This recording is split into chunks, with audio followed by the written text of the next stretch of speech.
Bom, vamos lá. Imagina só. Em pleno século XV, um diplomata de Florença, Nicolau Maquiavel, escreveu um tipo de guia para líderes que mais de 500 anos depois continua chocando e fascinando. Não é, de jeito nenhum, um livro sobre o que é certo ou moral. É um manual brutalmente honesto sobre o que funciona para conquistar e principalmente para manter o poder. Hoje a gente vai analisar de perto as lições mais diretas e perturbadoras de O Príncipe. E tá aí a ideia que vira tudo de cabeça para baixo. Basicamente, Maquiavel está dizendo que a bondade, num mundo cheio de gente que não é boa, pode ser uma passagem só de ida para a ruína. Essa lógica fria, quase matemática, que é a chave para a gente entender a mecânica impiedosa do poder que ele descreve. Então, o ponto central aqui é o seguinte: não estamos falando de uma filosofia de poltrona, de um debate acadêmico. O Príncipe foi escrito para ser um verdadeiro guia de sobrevivência para governantes num cenário que era extremamente perigoso e instável. É a política na sua forma mais crua.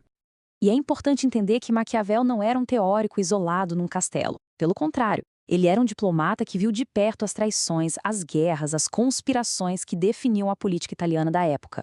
A sabedoria dele veio do campo de batalha da diplomacia e também do estudo atento da história, analisando o que fez os grandes líderes vencerem ou fracassarem. E ele deixa isso bem claro desde o comecinho. Quando ele dedica a obra ao Lorenzo de Medici, Maquiavel avisa: não espere uma linguagem bonita, cheia de elogios. O que ele oferece é algo muito mais valioso: a verdade nua e crua, forjada em anos de longa experiência das coisas modernas e uma contínua lição das antigas. Ou seja, a realidade como ela é. Agora a gente entra no núcleo do argumento de Maquiavel, que é onde as coisas ficam realmente desconfortáveis. É a ideia de que a moral de um líder e a moral de um cidadão comum não podem e mais, não devem ser a mesma. Pensa na diferença de escala. As escolhas de uma pessoa comum têm consequências limitadas, afetam a própria vida, a família, os amigos. Agora, as escolhas de um governante afetam a segurança, a prosperidade e a vida de milhares de pessoas. Para Maquiavel, essa responsabilidade gigantesca exige um cálculo moral completamente diferente, focado unicamente na sobrevivência e no bem-estar do Estado. E aqui está o realismo de Maquiavel batendo forte. Ele insiste que um líder que tenta ser bom o tempo todo, em todas as situações, está fadado ao fracasso. Por quê? Porque ele inevitavelmente vai encontrar pessoas que não vão hesitar em usar a força, a mentira e a maldade. Governar com base no idealismo, ignorando a natureza humana real, é um luxo que um líder simplesmente não pode ter. E aí ele vai além. Ele redefine os próprios conceitos de virtude e vício para a política. Por exemplo, ser generoso a ponto de quebrar o tesouro do Estado?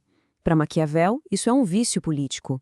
Agora, ser cruel na hora certa para impedir uma rebelião que custaria milhares de vidas, isso se torna uma virtude de governo. A única medida que importa é o resultado para o Estado. Ok, vamos para a aplicação prática disso tudo.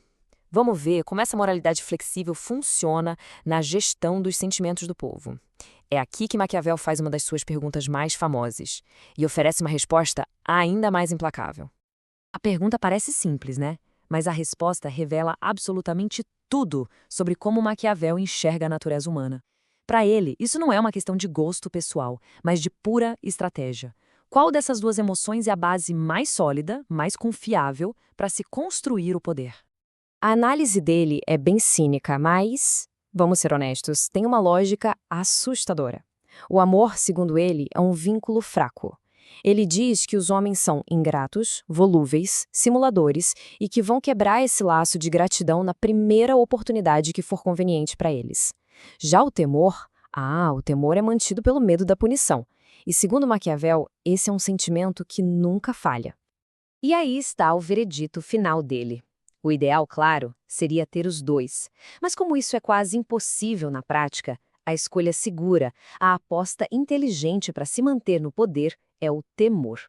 É um alicerce que não depende da boa vontade ou da lealdade inconstante das pessoas. Mas cuidado, o pensamento de Maquiavel é mais sutil do que parece à primeira vista. Essa estratégia do medo tem um limite muito, muito claro. Uma linha vermelha que um governante jamais pode cruzar. É exatamente nesse ponto que muita gente interpreta Maquiavel de forma errada, achando que ele defende uma tirania sem limites. Mas não é bem assim. Ele faz uma advertência crucial sobre o perigo de ir longe demais. E essa é a grande diferença. O medo mantém as pessoas na linha, controladas. O ódio, por outro lado, une as pessoas contra o governante. O ódio é o combustível das conspirações, das revoltas. Um povo que teme seu líder, obedece.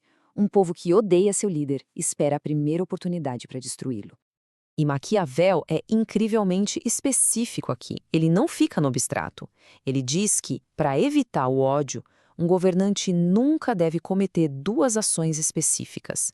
Primeiro, confiscar os bens dos seus cidadãos e, segundo, tomar para si as suas mulheres. Essas duas coisas, segundo ele, são imperdoáveis e transformam o temor estratégico num ódio destrutivo e incontrolável. Então, chegamos ao legado de tudo isso. Porque, depois de 5 séculos, essas lições continuam sendo tão debatidas, tão relevantes e, vamos dizer, tão atuais. Se a gente resumir, o que temos é uma visão de mundo bem sombria, mas que tem uma coerência interna. A política opera com as suas próprias regras, a natureza humana não é confiável, o medo é uma ferramenta mais eficaz que o amor, mas, e esse é um ponto-chave, o poder precisa de limites estratégicos para não se autodestruir. É um manual sobre o poder, não sobre a bondade.